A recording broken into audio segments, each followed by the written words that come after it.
Tonight on CBC Vancouver News.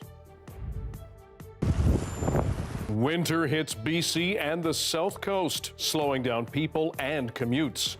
Plus, a lot of people can't prepare themselves the way I do. For the people that aren't in shelters, I'm very concerned. The struggle to stay warm. People without homes try to hunker down as shelters fill up. And they were made for our waters. Ferries for sale. Fast ferries. BC's infamous ships can be yours for a price, or they'll go to the scrapyard. This is CBC Vancouver News.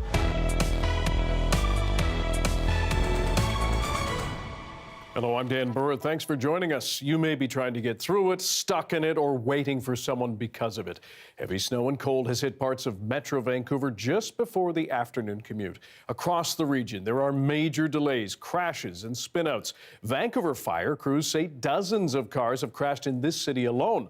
Our Janella Hamilton is live near Highway 1 and Clark Drive. Janella, what's going on out there?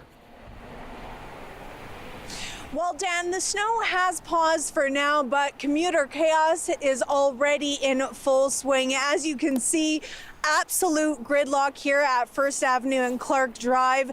This is just one of the consequences, or what the snowfall from this afternoon has led to. Some very slick roads across Metro Vancouver. To give you an example, it took us about 35 minutes to get to this location when typically it takes less than 10. And even with our vehicle equipped with winter tires, we were still spinning out on several streets. It seems with temperatures below zero right now, whatever snow has accumulated on the roads is turning very quickly to ice. It all started around 2 o'clock, and within a matter of minutes, that snow went from light flakes to heavy snowfall and white roads. Vancouver Fire and Rescue says within about a couple hours after the snow started, they had already attended more than 30 car crashes around the city, and they are advising people to stay off the roads if they can and definitely avoid any major hills. Dan? Janella, what else should people know for their commute home tonight? Well, throughout the afternoon, social media has been plastered with posts of vehicles spinning out on Highway 1, and it seems that the driving conditions on Highway 99 are very similar. Drive BC says the southbound counterflow lane at the Massey Tunnel has been closed because it's just simply too slippery. Drive BC also said earlier this afternoon in North Vancouver, a transit bus lost traction in the snow on Highway 1 at Mountain Highway, blocking most of westbound traffic. Since then, we have heard that 2 lanes are now open and vehicles are slowly moving. Meanwhile, TransLink has been reporting detours and delays on a number of bus routes and on the SkyTrain's Millennium line because of the weather. And we have reached out to municipalities, including North Vancouver, who says they have crews out salting the roads, and they will continue to have crews out overnight. Sorry, we're just seeing a little bit of the chaos right now. It got me distracted a little bit. But they will have those crews out overnight, de-icing the roads with hopes that they are able to deal with any issues before tomorrow's morning commute. Dan? Janella Hamilton reporting from East Vancouver. Thanks very much.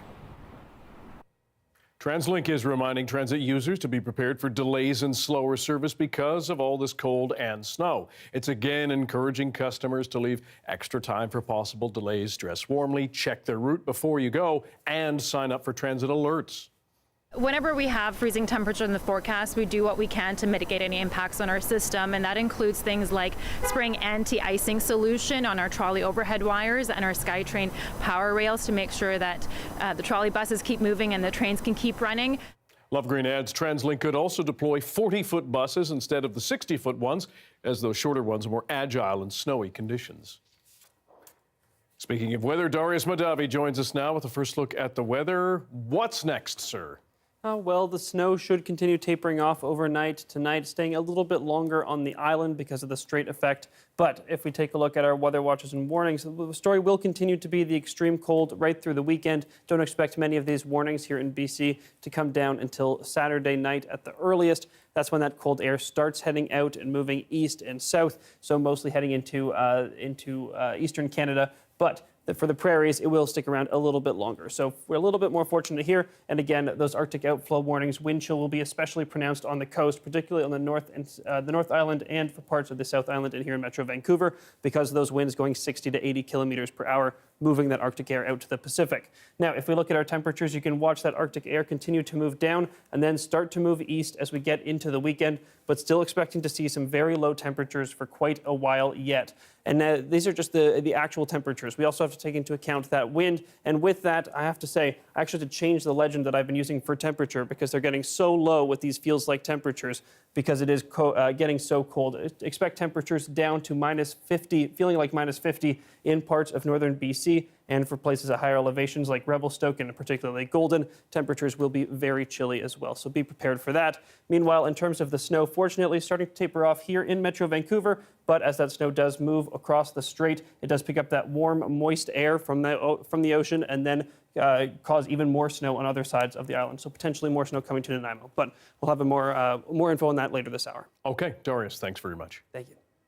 People living on the streets of the Lower Mainland are bracing themselves as temperatures plunge. As Mira Baines tells us, some advocates say there are just not enough indoor spaces for people to stay safe. A rare sight this winter. Snow on Lower Mainland streets and below zero temperatures set to plunge even further. The Arctic outflow putting people's lives at risk and in danger of hypothermia and frostbite. Earlier today, those living on streets and in parks were getting ready. I'm prepared. I mean, a lot of people can't prepare themselves the way I do. I got it sealed right now. Mark Menard is from the Northwest Territories and now lives in a tent in Vancouver's Oppenheimer Park. He's accumulated supplies and everyday items that he doesn't want to part with in order to get into a shelter. You're allowed one bag. He says he's sharing items such as hand warmers and blankets with others who end up out in the cold when shelters fill up. Menard has been desperately struggling with park rangers to keep what he has, an interaction caught on camera 3 days ago.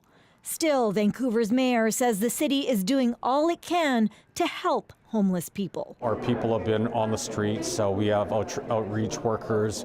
We're working with the province and the not-for-profits as well, and it's a full court press. As concerns grow over cold, snowy weather, Union Gospel Mission has sent out 2 mobile units to warn people living in fringe areas. Folks who are living perhaps under bridges or in more forested areas and checking in on them especially. In Surrey, it's also a struggle to find a warm place to stay during the day and spend the night. Here, 15 sleeping mats are available. There's still over 1,100 people unhoused.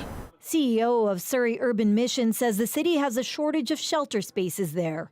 He says in some cases people ride transit all day or hang out in community centers to keep warm. We're not used to temperatures like this.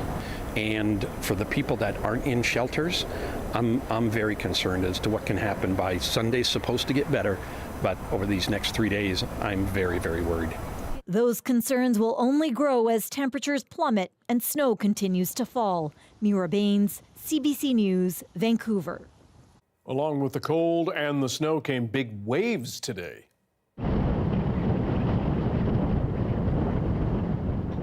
There were the Whitecaps at English Bay this morning. The Vancouver Park Board says staff are monitoring the weather patterns and will close the seawall if they have to in order to keep people safe. It notes that part of the seawall is already closed on weekdays between Prospect Point and Third Beach for maintenance. Now, cold weather will stick around on the south coast over the next few days. So are you prepared to handle it?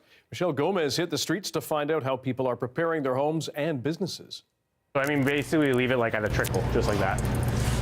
Running that at least keeps the water moving through your pipes. Abdallah Al-Shami owns Super Baba, a Middle Eastern restaurant in Mount Pleasant. He's taking precautions as temperatures dip and is reminding fellow businesses to do the same. Over the next 3 days, it's going to get very cold, so we're preparing our space by, running our heat overnight and running some taps very lightly so that no pipes freeze. Vince Lambert owns Lambert Plumbing. He says there's a risk that pipes will freeze or burst when temperatures drop below -5. When temperatures drop, we'll get more calls as a result of the cold weather, keeping the water running, and for sure, keeping the heat up in the house. Lambert says most commonly they will see garden hoses freezing and recommends people drain and disconnect their hose. Do you feel prepared for the weather? Make sure that the heat is on at least 10-15 degrees in every room, and making sure that the water is running at least once a day in every faucet. I guess what I've done so far is turn off the hose bibs on the outside. I've put some heat warming lamps up against the shutoffs to warm the pipes in the shutoff, and I hope that'll do the job. Michelle Gomez, CBC News, Vancouver. In the interior, the Arctic cold front has temperatures plunging well into the -20s in some areas. And while many people seek refuge inside, others are working and in some cases living outdoors. The CBC's Brady Strachan went to hear from those gearing up for a cold night. After a fairly mild start to January, winter has hit with a very sudden and frigid bang. First with snow, and now with a plunge in temperatures and gusting winds. And while some here at this outdoor rink are braving the elements, for others, being outside is just part of their job.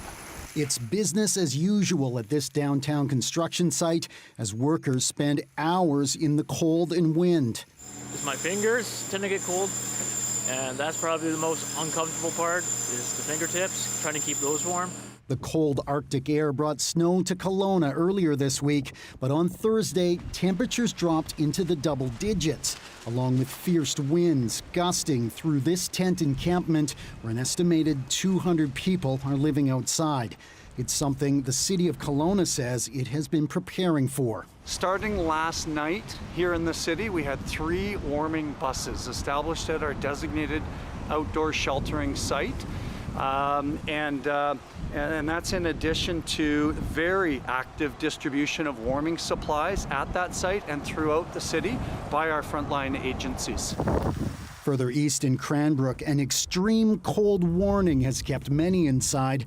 Parks sit empty as people hide from the cold. But with the recent snow, city workers are trying to clear the streets and sidewalks. Yeah, I don't like it much, but I mean, it looks like it's going to be brief, so I'm not too worried about it, really.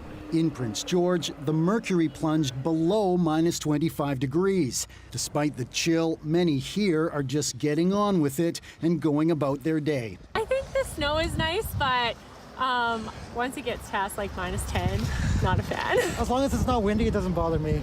Not nice. It's really cold. I was just filling up with gas and I lost feeling in my fingers. Weather forecasters say this cold snap could last well into next week and even set some low temperature records. Brady Strachan, CBC News, Kelowna.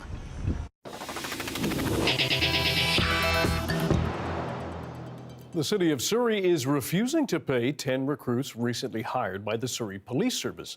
It says those recruits should never have been hired as the SPS was already over budget. Every municipal police agency hires recruits for January, and the majority of those budgets don't get passed till February or March. So I think this is just another example of the city trying to obstruct and sabotage the policing transition. And it's extremely unfortunate they're putting brand new police officers and their families in the crossfire.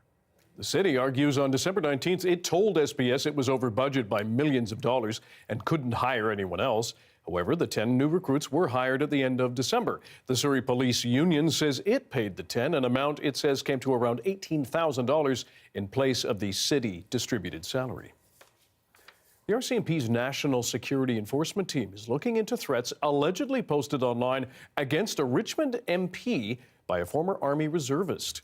Court documents obtained by CBC News show investigators were alerted last spring to a video posted on Facebook that appeared to show a man shooting a rifle into a photograph of Wilson Meow, who's seen there, before stating that the MP for Richmond Centre was going to, quote, get what is coming to him.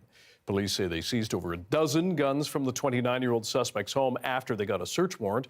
CBC News is not naming the suspect as he has not been charged criminally, but the warrant says investigators are considering charges of uttering threats to cause death or bodily harm and using a firearm in the commission of an offense. More police in BC are set to get body-worn cameras this year. 85 Vancouver officers started wearing cameras this new year for a pilot project. Delta cops have been equipped with the technology since 2021. They say they are making a difference. Today, one officer described using his camera after pulling over a suspected impaired driver recently. He refused to get out of the car. They refused to lower the window and interact with the investigation. They obviously weren't very happy with the police. At that point, I advised him that everything that he was doing was being recorded and it was going to be used for evidentiary purposes. We had a brief discussion about that and his behavior changed because that thought that what he was doing would be potentially replayed in whatever circumstances were about to happen changed his mind. The BC Association of Chiefs of Police says some of the province's nearly 7,000 officers should start using the cameras this year, although it's not clear when that will happen or how many police will be involved. It says it's using Delta and Vancouver's experiences to figure out how cameras can be rolled out in other jurisdictions, including the RCMP. Some BC Facebook users may be entitled to some money from Meta. The company is offering $51 million to settle a class action lawsuit in this province and 3 others over the use of some users' images in Facebook advertising. A BC woman filed the lawsuit claiming her image was used without her knowledge in Facebook's sponsored stories, which are no longer running. Lawyers estimate 4.3 million people who had their real name or photo used in a sponsored story could qualify as part of the settlement. A study led by BC Public Health researchers has found prescribed drugs significantly cut the risk of deadly overdose for a group of patients. Thousands of British Columbians struggling with addiction took part. And as John Hernandez reports, advocates say the findings highlight the urgent need for prescribed safe supply. The magnitude of the protective effect was surprising. Researchers call it a foundational study, a glimpse into just how effective safe supply could be when it comes to preventing fatal overdoses. Currently, 7 people are dying per day of illicit drugs here in BC, and so it was a really promising finding. The research was led by scientist Amanda Slonwhite, who followed participants in BC's Risk Mitigation Guidance, a program aimed at curbing overdose deaths during the pandemic. In the early weeks and months of the pandemic, we started seeing a large increase in overdose, and particularly overdose deaths. More than 5,800 people with opioid or stimulant use disorder were studied between March 2020 and August 2021. Those who were prescribed a pharmaceutical opioid showed a 61% lower risk of death from any cause the following week. They were also 55% less likely to die of an overdose. Patients who received prescriptions for 4 days or more were 91% less likely to die from any cause and 89% less likely to fatally overdose. It was a promising intervention in terms of reducing death, which of course is all too frequent. And the state of the unregulated drug supply is more volatile and more unpredictable than ever. This Vancouver Island nurse who works in harm reduction says the study's findings validate what many healthcare workers see firsthand. We're seeing that people are able to reduce their reliance on the unregulated drug supply. We see improved functionality and quality of life. We see a reduced risk of death, infections, and harm. Still, the BC CDC says just 5% of people grappling with substance use disorders have access to prescribed drugs. If the numbers are there, the numbers are there. Frustrations from advocates like Dave Ham that programs aren't easily accessible. The government needs to step in, give us a regulated, safe supply of these street narcotics. A tool that shows promise to curb a mounting overdose crisis that's claimed more than 13,000 lives. John Hernandez, CBC News, Vancouver. Ottawa has announced it's investing $74 million to help expand cargo capacity at Vancouver International Airport. The transportation minister says the money will help the airport handle higher volumes and improve supply chains.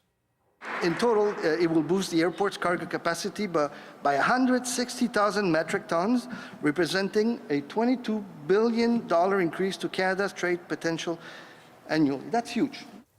The funding will help expand the capacity for larger aircraft to move from runways to cargo facilities. It will also boost aircraft parking spaces and set the stage for a new air cargo warehouse.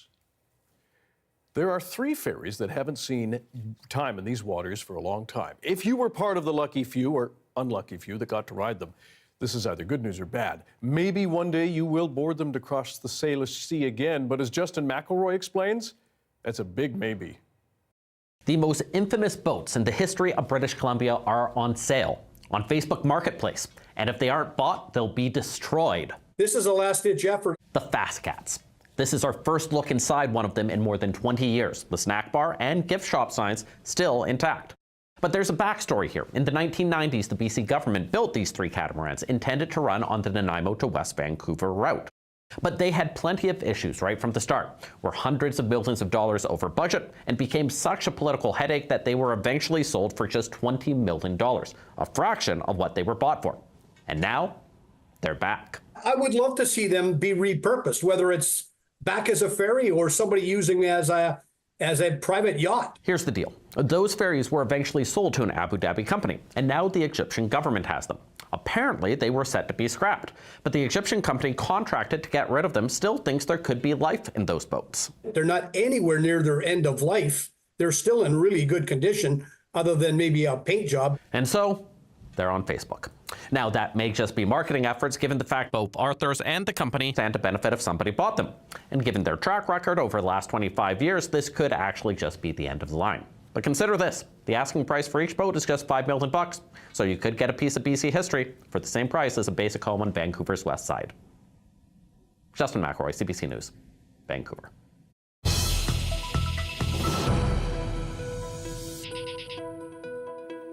Changes are coming to the way people test for cervical cancer in this province. Earlier this week, the BC government unveiled a new self-screening program for HPV, meaning patients will be able to provide samples from home and get fewer pap tests from a doctor. CBC Health columnist Dr. Melissa Lem joins us now to explain why and how this will make an impact. Nice to see you again for the second time this week. Thank you. So, first of all, what are HPV infections and why can they lead to cancer? HPV stands for human papillomavirus, and there are over 100 different kinds of HPV that are transmitted through close skin-to-skin contact, and they can cause issues like warts and throat, anal, and cervical cancers, which is what we're talking about. And when you get infected with HPV, it's extremely likely if you've ever been sexually active, and in fact, the majority of these infections clear, but the 10% that don't can persist, and within 5 to 10 years can sometimes lead to precancer, and 15 to 20 lead to cancer. And that's why it's so important to keep your screening up to date, and also to get vaccinated against HPV. And so why is the province transitioning, do you think? Well, it is in fact based on this monumental change that is based on evidence and access. So when you test for, when you do pap testing, you're in fact looking for the changes that HPV causes to the cells, whereas when you do HPV testing, you're getting right to the root of the problem, which is the HPV that's leading to those changes. And in fact, research shows that it's better able to detect cases, which leads to lower numbers of precancer and cancerous lesions. And in fact, in terms of access, it's making it way more accessible because this testing is free for people in BC who need pap testing. And so I have patients, for example, who just yesterday told me, I'm really excited about this because I'm uncomfortable about coming in for pap tests, and this is going to be a game changer for me. And so I really think the province is a trailblazer in women's health. Last year, it announced free contraception for people, and now this great self-screening. And so it's really going to improve care and also outcomes. Are there situations where someone should still come and see you and another doctor in case they have a question or a circumstance that they're just not sure about that a take-home test wouldn't answer? If you prefer pap testing in person, that still is available. And then if you do get a positive HPV test, you then have to go get a follow-up pap test. In fact, my clinic has offered to offer those follow-up pap tests to patients. And also, we have to remember that this is a screening test for cervical cancer only. It's not to diagnose symptoms like abnormal bleeding or discharge or pain. So you do have to see a doctor in person for that. And something else to remember is because we're going to be doing a lot more at-home testing, we might be missing cases of sexually transmitted infections that we would typically pick up during pap tests. So I think it's really important, even though this is a great leap forward in screening, we need to make sure that patients have good access to STI testing as well. Dr. Melissa Lem, we appreciate your time and your expertise. Thanks for coming in. Thanks, Dan. A rat who grabbed global headlines in the 1990s, and the Vancouver artist who announced plans to kill it. We look back at Sniffy the Rat's legacy and speak with a professor about when art does go too far. Stick around.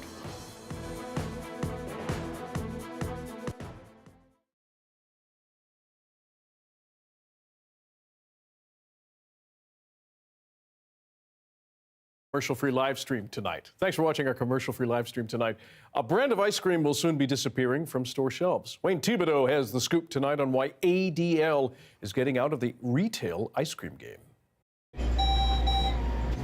This downtown Charlottetown convenience store is still stocked with ADL ice cream, but that's about to change. ADL says it can no longer compete selling ice cream in stores, so it's ending production February 1st.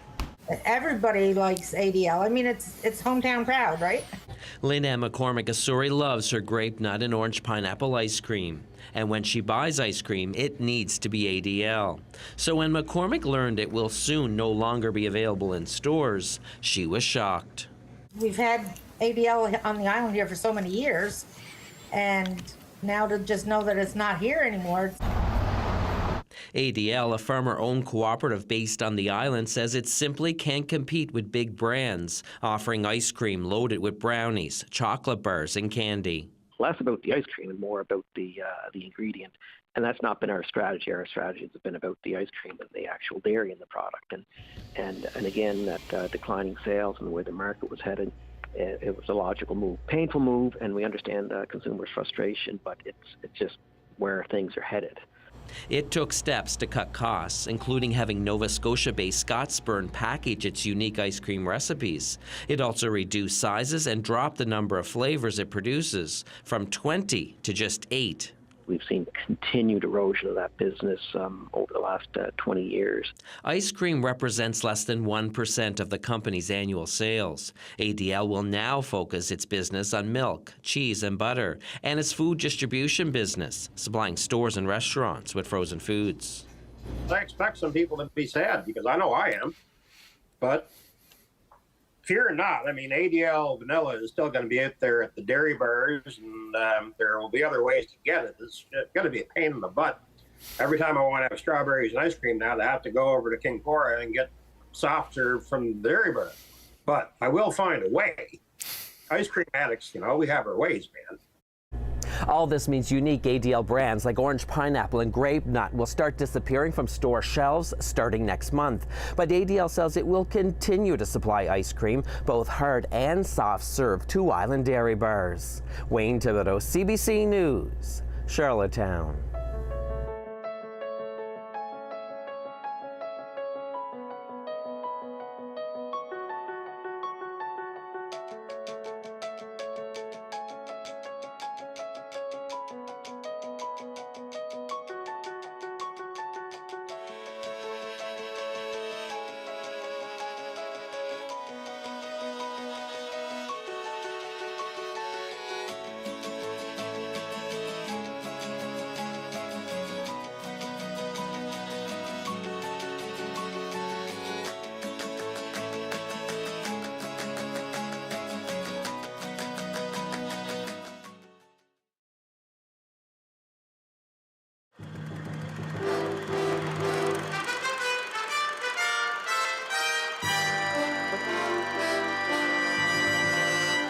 It is Throwback Thursday, where we dive deep into our vast CBC archives.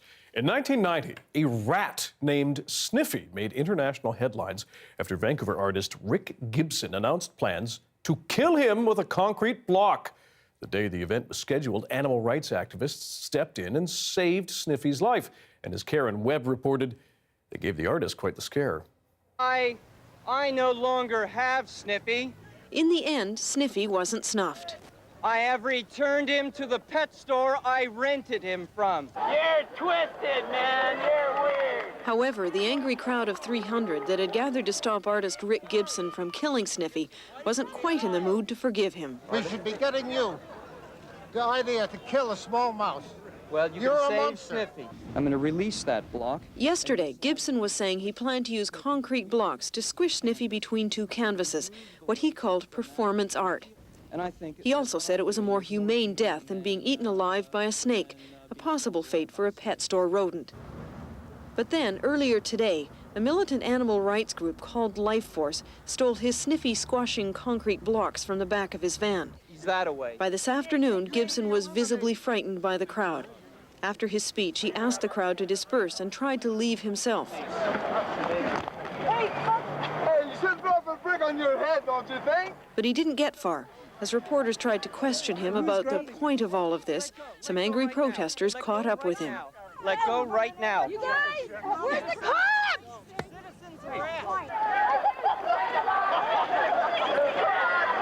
Gibson took off across the street and into a local hotel. The crowd followed.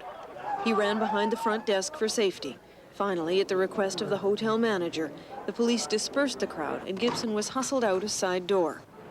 As for Sniffy, Gibson did return him to this pet store. The rental fee for the week was $2. And yes, he will live. Sniffy has been purchased by the animal rights group. That cost $3.99, plus tax. Karen Webb, CBC News, Vancouver. We invited Rick Gibson on the program, but he declined, saying he wants his art to speak for itself. So for more on Sniffy's legacy and using animals in art, we're joined by Carol Gigliotti. She's Professor Emerita at Emily Carr University of Art and Design and the author of a new book called The Creative Lives of Animals. Carol, thanks for joining us. First of all, as you heard in the story, Gibson argued Sniffy was going to experience an instant and, in his words, more humane death. When do you think art goes too far? Well, in this situation and in ones using animals, I would like to say that where I stand, and that is that non-human animals as subject matter for artwork should really abide by the standards that are already set up for human subjects or human topics in artworks. And so, for instance, if you had an artwork in an exhibition that was about gender or race, it would be deemed extremely unacceptable if the subject was made to feel pain, or even if there was no live subject, if the marginalization and the repression that the artist was trying to convey was actually, reinforced by the work. Mm-hmm. So I think really that we should be extending that to animals. And now, as we are very aware that animals are very self-aware, they're intelligent, they're emotional, and they're creative, we need to really extend those things to animals as well. And hopefully we'll be extending them to humans too. How have artists' relationships and attitudes with animals changed since Sniffy the Rat? Well, it's interesting that you ask since, because, artists have always had a very strong relationship with nature and animals, and it's been positive and negative. In the 2000s, the genre of bioart emerged, and that was sort of a nadir for animals and work with animals, or animals being used as biotechnological projects to actually, in some cases, make a political statement about how bad biotechnology was, but animals suffered for it.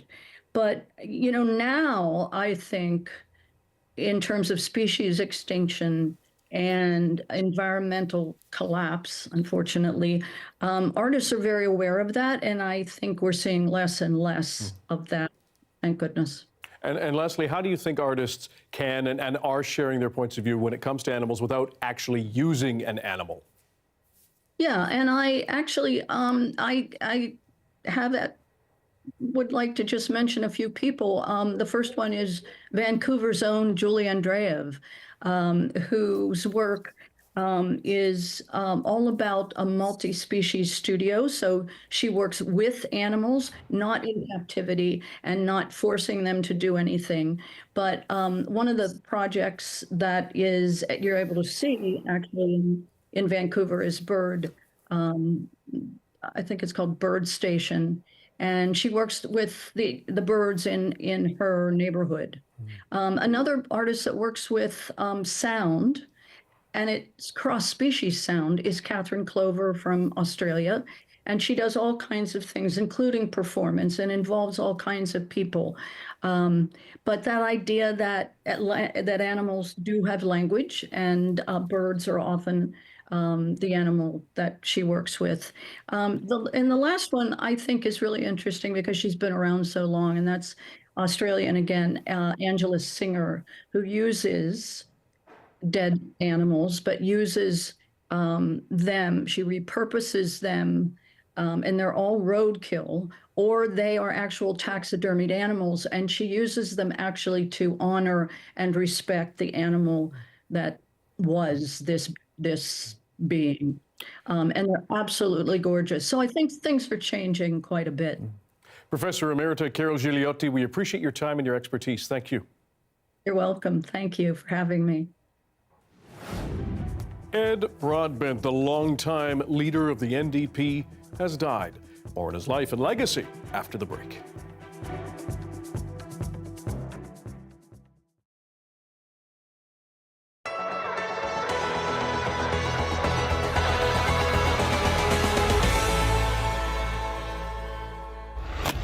Corey Hirsch gets ready to soak up the sun on the slopes, but during his NHL career, the former goalie was often in a much darker place. It was pure hell, to be honest. Hirsch detailed his struggles with mental health and a suicide attempt in a book 2 years ago. The game itself wasn't the issue. The issue is the stigma attached to it. You know, the stigma of, of having to be, this tough man.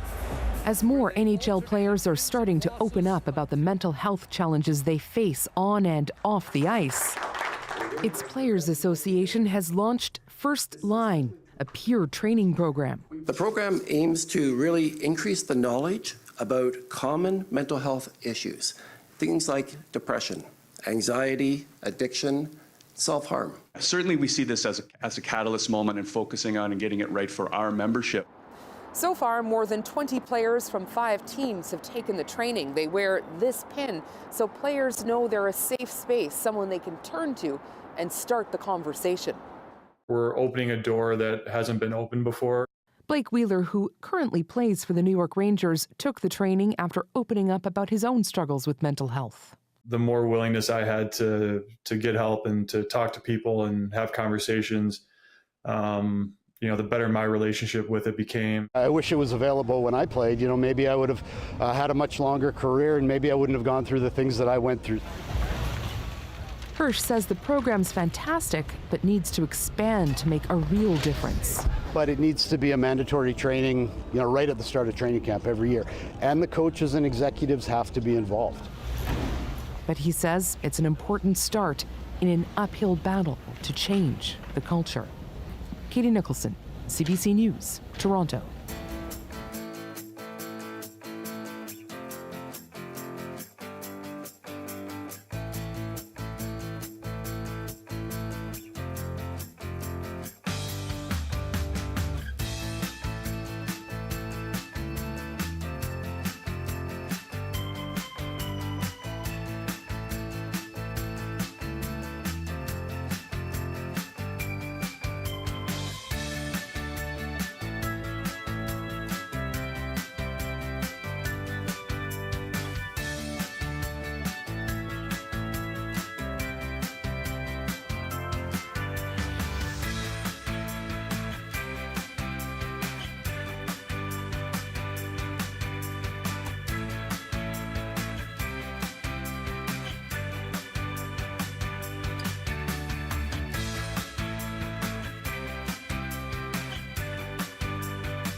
Sad news out of the world of federal politics. Ed Broadbent has died. First elected to Parliament in 1968, he led the federal NDP for 14 years. Anna Thibodeau shows us his life, his impact on Canadian politics, and the lives he touched in Ottawa and beyond.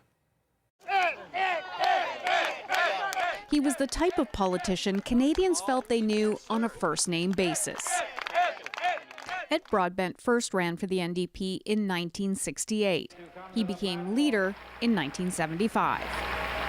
He moved the NDP to the left, and the NDP moved up in the polls. The 1988 election was a campaign fought over free trade, and it pushed Broadbent's NDP to the brink of a breakthrough.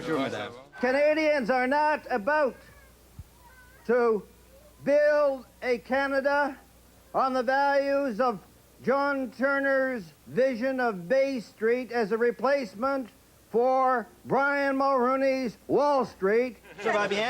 Opinion polls prior to the election suggested the party was surging. At the time, Broadbent became the most successful NDP leader in history, with 43 seats. But he fell short of his own high hopes. There had been an expectation the NDP would at least become official opposition. After an election, I sit down and I am with my wife here, and we think of what is good in terms of our personal life, what is good for my party, and what is good for my country. The next year, Broadbent stepped down as leader. Ed Broadbent was a giant on the Canadian political scene. Broadbent faced off against 4 different prime ministers. Brian Mulroney was one of them. He was dignified, and he was a humanist. Jean Chrétien recalled working with Broadbent when he was a cabinet minister. We had tough differences, but it's like playing hockey. You know, you can go to a hockey game, and you can bum a guy in the ramp or be bumped after the game. You can have a beer together. After more than a decade outside of the House of Commons, he was lured back by Jack Layton. His service to this country was always focused on strengthening communities, on bringing people together and believing in what Canadians were capable of. He never stopped caring about people, about the movement, and that's a big part of why he is someone that I'll always remember. I am sad today that he has passed. The NDP continued to turn to Broadbent for advice about the party he devoted so much of his life to. Hannah Thibodeau, CBC News, Ottawa. South Africa has accused Israel of committing genocide against Palestinians and is asking the UN's highest court to call for an end to Israeli military operations in Gaza. South African lawmakers presented their case today at the International Court of Justice in The Hague. Israel has killed an unparalleled and unprecedented number of civilians, with the full knowledge of how many civilian lives each bomb will take. Israeli leaders say the accusation is baseless and add that their military actions are intended to destroy Hamas following the militant group's deadly attacks in October. Prime Minister Benjamin Netanyahu has accused South Africa of hypocrisy. The U.S. also says there's no justification for South Africa's allegation. Canada has yet to state its position. Vancouver has declared today Vancouver Asahi Day as the historic baseball team marks its 110th anniversary. That story is next.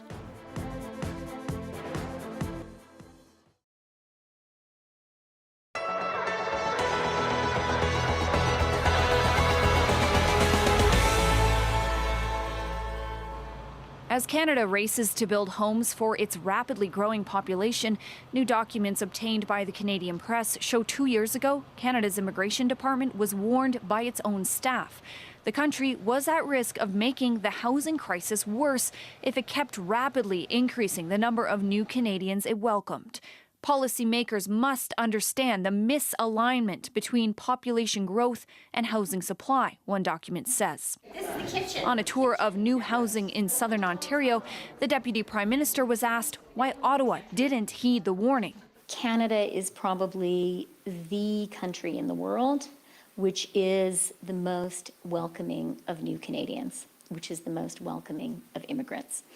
And as Finance Minister, I have to say, that is a huge economic strength. Economists have been sounding the alarm, the warnings about these issues for many, many years. This expert says the Liberal government has exaggerated the economic benefits of high immigration because there's an economic trade-off, as a ballooning population puts a strain on housing and other services, driving up costs. I'm an immigrant. I certainly support immigration. There's lots of good that can come from immigration. But the idea that it's going to lead to all this extra economic growth, increasing rates from already quite high rates, just doesn't stand up against the evidence. Canada's rising population is almost entirely fueled by immigration, especially temporary residents, usually here as migrant workers or international students. They are increasingly some of the hardest hit when it comes to finding housing. The situation for housing is really bad for literally everyone, but I think international students are getting affected by this a lot. Canada will welcome some 500,000 new permanent residents next year. That's nearly double the amount from a decade ago. As Ottawa points to billions of dollars it's providing municipalities to help them build new housing fast. Marina von Stackelberg, CBC News, Ottawa.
He's back. Science and climate specialist Darius Mahdavi joins us with the BC-wide forecast, and quite a day, at least here on the South Coast, Darius. Yes, and I was doing hits for Newsnet outside all day, so it's very nice to be inside. Why didn't you wear your toque indoors, though, man? I would love to, but then you don't get to see my terrible hat hair. No, I'm kidding. We have somebody lovely who fixed my hair for me, thank goodness. But we still have all these weather warnings up across the province. I don't expect these to come down anytime soon. We do still have that special weather statement in place for this part of the east coast of the island. Is the one thing I really want to highlight, because we talked about this already. For the Nanaimo area and along the parts of the Malahat, a possibility of the system that is currently blowing over into the island, stalling there for a little while. So snowfall amounts possible up to 10 to 15 centimeters. So just be aware of that. But so far, at least, not too much to worry about. In terms of our highs, I just wanted to show this. We'll go through pretty quickly. This is modeled data, not this is Environment Canada data actually, but over the top of a model. So that's why the temperatures might not exactly match the background, but just to give you an idea of where that the temperatures are going to be coming up over the next few days.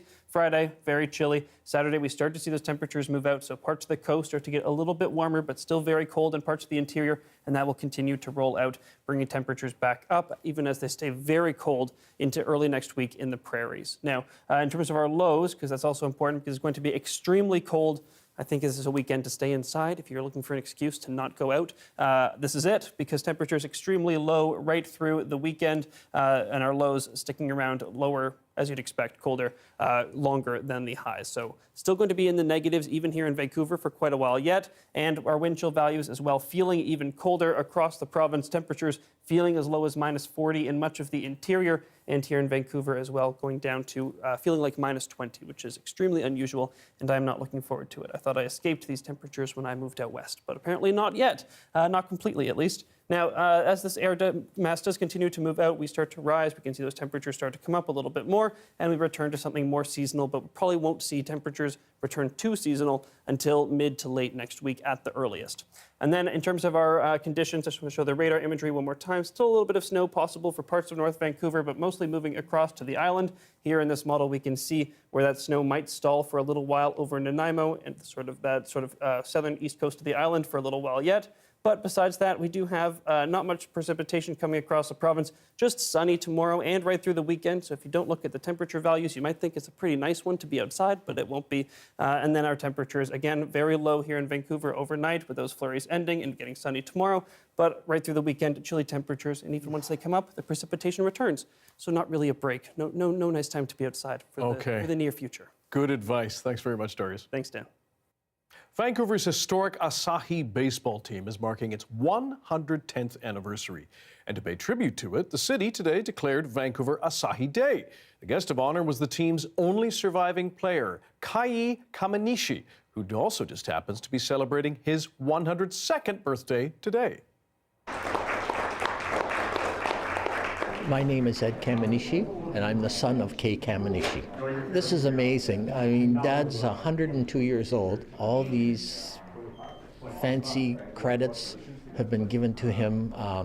I know, talking to Dad, he's still amazed on what's going on. Congratulations on this day. What do you think about it? Oh, thank you very much. Oh, you know, it's to me, so happy to see still people thinking about the Vancouver Asahi baseball, you know. So today is your birthday. It's quite a gift, isn't it? Yeah, that's for sure. Dad grew up in Vancouver. He was born and raised in Vancouver. And for him to be recognized by the city of Vancouver, by the mayor, he's still sort of in disbelief on what's going on. It's amazing. For myself, same thing. I just can't stop thinking about, wow, how, how the Asahi has done so well. Why do you think it still resonates so much, like the Asahi team? I'm not sure why, but I think it's brought on by a lot of the Japanese people. They remember when they were growing up watching the Japanese Asahi baseball team play.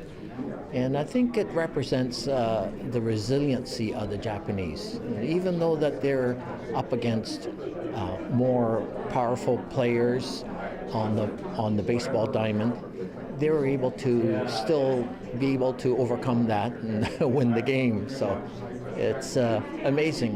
Dad said it's too bad that a lot of the old general managers, the coaches, the players, and a lot of the fans too aren't here to see this, their team, the Asahi team, being recognized so graciously.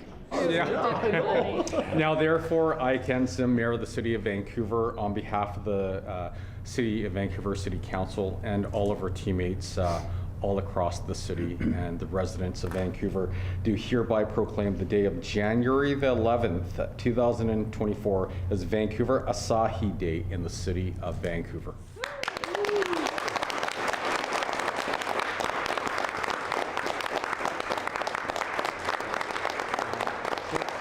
It's a celebration of Kay. It's his 102nd birthday. It's a celebration of the Asahis, the baseball team, the legends, and it's also a recognition of the unjust, policies back during the Second World War, and basically all Japanese individuals were, their rights were taken away, and it's about a rebirth of the Asahis, going forward, celebrating 10 years in their, new form. So it's a big day in the City of Vancouver. Hi, I'm John Wong, President of Asahi Baseball Association. Very grateful for having the proclamation, because it's something that we've been striving to keep the Asahi legacy, and this keeps it alive. So what kind of man is he? Oh, he's a very humble person. He doesn't like to take all the credit, but he is our hero. He is our legend, and he is the inspiration for this whole club. Happy birthday to you. Happy birthday to you. Happy birthday, dear Kay. Happy birthday to you.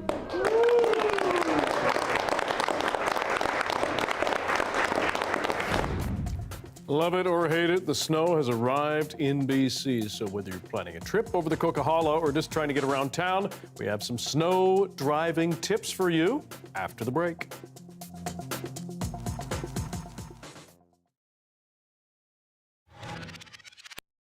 Creator Michael Knieve joins us now to talk about the show. Thank you for joining us. Thank you. Sounds like an exciting day. Tell me about the show. It looks charming. It is so it's what they call, it's in the vein of like the light procedural, sort of like the shows like Castle and Moonlighting. Yeah. It's one of those.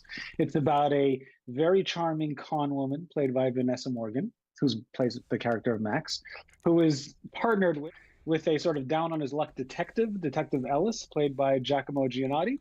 And they are forced to partner together in the first episode to solve a crime. And then she is kept aboard to sort of work off her probationary period.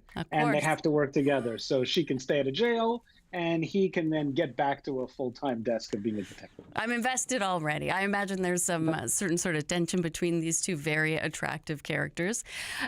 Yes, they are. Yes, there's a lot of chemistry. There's a will they, won't they love story that will happen throughout. Can you trust her? Is she playing it straight? Is she a criminal? You don't know. You don't know. And people just love these. Where did you kind of get the idea of Wildcards? I know you mentioned some others maybe were some inspiration, but where did inspiration really hit you?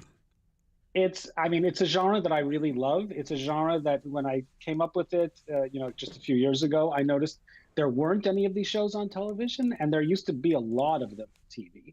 And we just kind of, in all the procedurals, which is procedural, sort of like a crime show, like a Law and Order, where every week is a different crime. Right. They all became very dark, and I kind of really missed those old style, fun, light, romantic ones that have that really quick banter.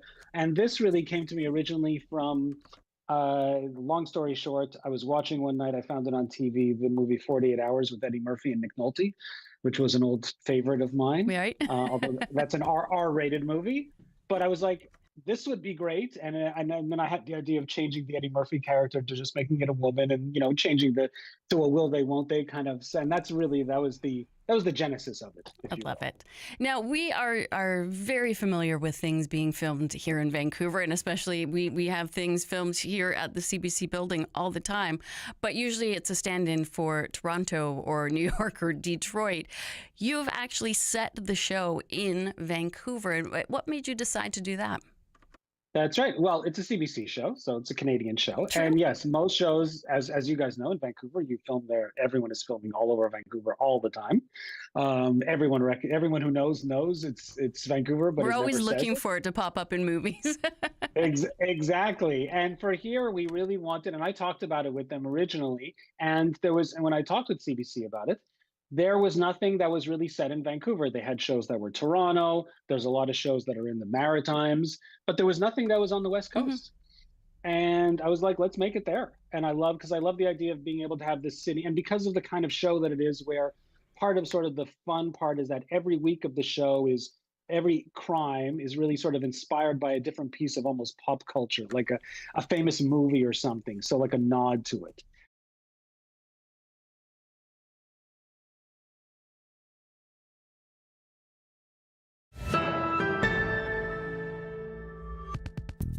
Winter came in with a whimper for most of BC, but that has changed now, big time. And that means driving is changing too. That change takes some getting used to, whether it's your first Canadian winter or the latest of many. The Calgary driving instructor has prepared a checklist. Winter is a fact of life in Canada, but most of the people actually, even the people who are living in Calgary for long years, they cannot adjust the way of driving in the first day of snowing, and they end up with problems. And on the other hand, we have people coming from out of Canada who never seen the snow in their life, and they have no clue of how to manage this situation. They need to adapt the way how they are driving from the normal driving to the winter driving. First of all, when you start driving, you should apply the gas little by little, because you expect that it was going to start skidding and spinning. So you should be very careful, you should be very slow. And the second thing, when you see that the car ahead of you start moving, you should not follow right away. You should leave more space and more time between your vehicle and the vehicle ahead of you. If you are driving and you are turning right or left, you start slowing down before you make the turn. Don't break through the turn. When you are slow enough to make your turn, start turning and don't push the gas until you finish your turn, then apply the gas again gently. Actually, winter tires is very helpful. It has more depth. And more importantly, I think the rubber itself is different.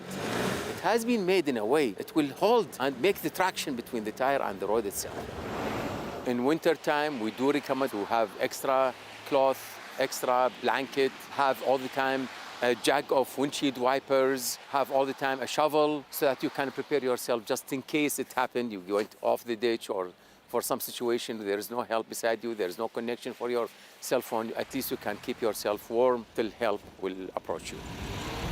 If you have snow in the back and the rear window, how are we gonna melt it? There is a specific spot for that. You just hit it. It's a heater for the rear window. It's gonna clear your rear window and keep it available for you to see what you have behind you.